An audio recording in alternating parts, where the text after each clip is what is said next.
Many people have been taught to believe that their purpose in life is to find a job, earn a salary, survive until retirement, and call that success. But hear this deeply. Your life was never designed to revolve around employment. You were not born merely to fill a position in someone else's vision. You were born carrying an assignment. There is a difference between a job and a calling. A job pays you for your labor. A calling releases you into your purpose. When people hear the words, "don't look for a job," they misunderstand it. It does not mean become lazy. It does not mean avoid work. It means stop reducing your value to a paycheck.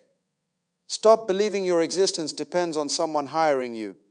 The Creator did not send you into the earth unemployed and helpless, waiting for a corporation to validate your worth. You were born with gifts, ideas, solutions, and dominion. Most people have been conditioned from childhood to believe life follows a narrow path. Go to school, get qualifications, find a job, collect a salary, and survive. But that is not the fullness of why you are here. You were not born merely to occupy a position in an office, answer to a system, and exchange time for wages. You were born for purpose. There is something embedded in you that existed before any title was placed on your life.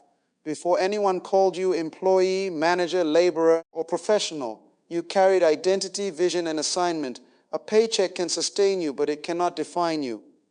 Titles may describe what you do, but they do not determine who you are. The danger is when people confuse employment with existence. They begin to believe that if they lose a job, they lose their worth. But your worth was never created by a company, and it cannot be cancelled by circumstances. Your value is inherent. It is tied to what you were designed to contribute to the earth. Every person carries a gift, and every gift carries responsibility. Purpose is always greater than profession.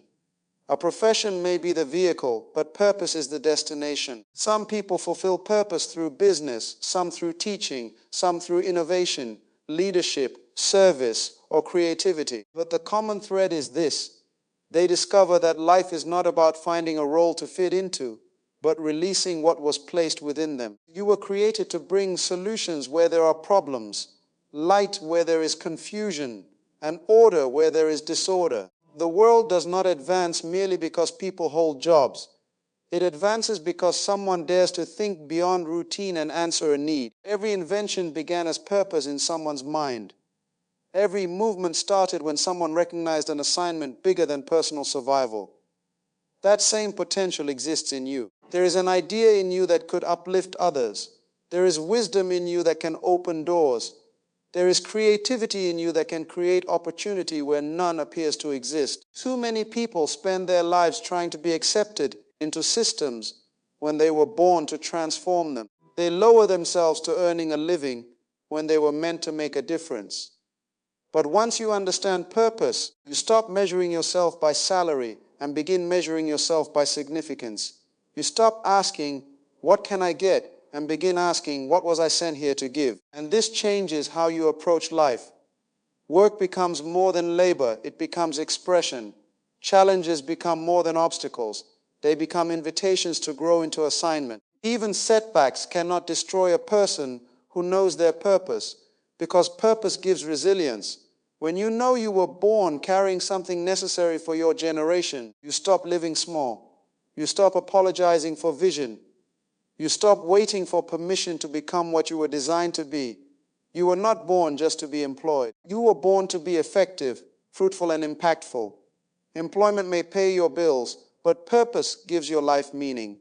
And when a person discovers that, they stop merely making a living and begin fulfilling a calling. One of the greatest traps people fall into is making security the highest goal of life. They spend years chasing what feels safe: steady income, predictable routines, familiar systems, believing security is the path to success. But security can become a prison when it keeps you from purpose. If all you pursue is protection from risk, you may never discover the greatness hidden in your assignment. You were not created merely to seek shelter in systems built by others. You were designed to create value. The world does not reward people simply because they need money. It rewards people who solve problems. This is a law woven into life itself. Wherever there is a problem, there is opportunity. Wherever there is confusion, a solution has value. Wherever there is need, provision can emerge through the one who carries an answer. This is why prosperity follows value. Wealth is often a byproduct of usefulness. The more problems you can solve, the greater your influence can become. Many people keep asking, "Who will hire me?"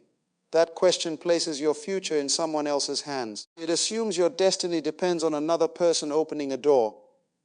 But a more powerful question is, what problem was I born to solve? That question shifts your thinking from dependency to purpose. It awakens creativity. It stirs vision. It moves you from searching for opportunities to becoming one. Every breakthrough in history came because someone solved a problem. Businesses were built because someone identified a need. Communities changed because someone confronted a challenge. Nations progressed because visionaries refused to merely seek security. They looked at disorder and imagined solutions. That same capacity lives in you. Your gift is not accidental. It is often connected to a problem you were born to address. Perhaps you have been taught to wait for permission, but purpose rarely grows in passivity.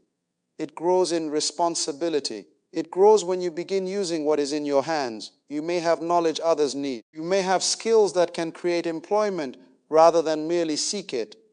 You may carry ideas that can become enterprises, services, inventions, or ministries. But those possibilities remain hidden when your mind is fixed only on security. Socrates often asks, "How do I protect what I have?" Purpose asks, "How do I multiply what I've been given?" One mindset survives, the other creates. Do not misunderstand. There is wisdom in stability, but stability was never meant to replace vision. If you live only for security, fear can govern your decisions. You avoid risks, silence ideas, and ignore opportunities because they seem uncertain. Yet purpose often reveals itself beyond the boundaries of comfort. Provision is often hidden in the problem you are willing to solve. The answer people need may be the very thing that unlocks your prosperity.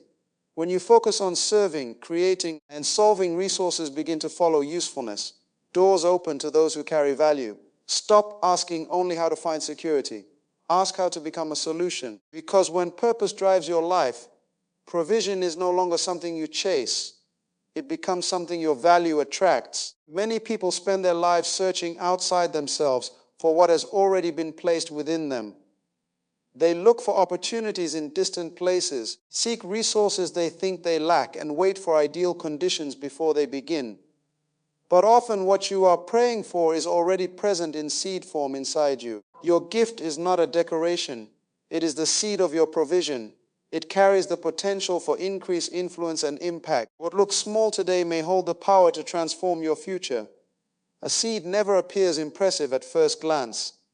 It looks insignificant, almost easy to overlook. Yet hidden within a seed is an entire harvest. In the same way, your talents may seem ordinary to you because they have always been part of you. What comes naturally to you, you may undervalue. But what feels common in your hands may be extraordinary in the world. The ability to lead, create, teach, organize, build, communicate, design, or solve problems may be the very thing meant to open doors in your life. Too often people ignore their gifts because they have been trained to admire positions rather than purpose. They chase titles while neglecting the treasure within. But your future is rarely built on what you imitate from others. It is often built on what is unique in you. Gifts are not accidents. They are indicators of assignment. They point toward areas where you can contribute value and create solutions. Everything you need may not yet be visible around you, but much of what you need may already be within you. An idea can become a business.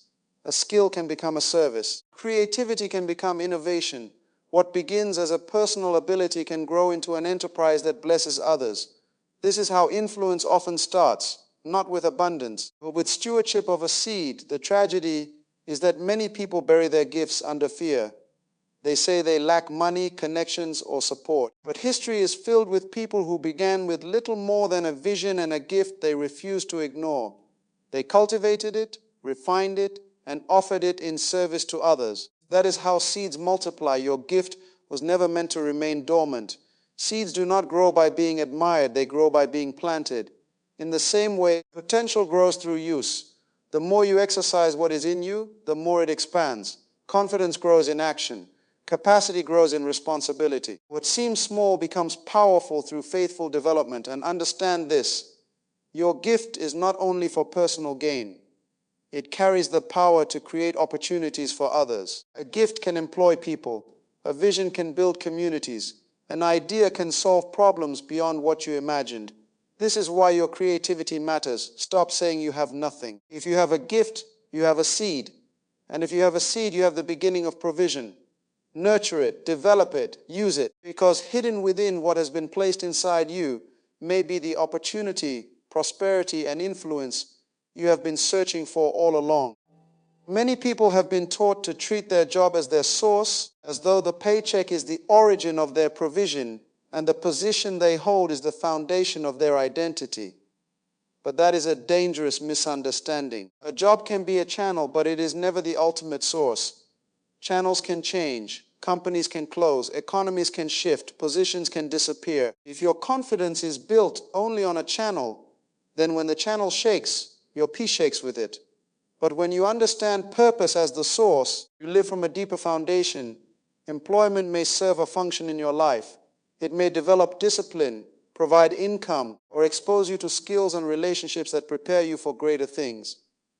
There is dignity in honest work, but a job is often a tool, not the totality of your assignment. It may support your calling, but it must not replace it. When people confuse employment with purpose, they begin surviving instead of living. They reduce life to maintenance rather than mission.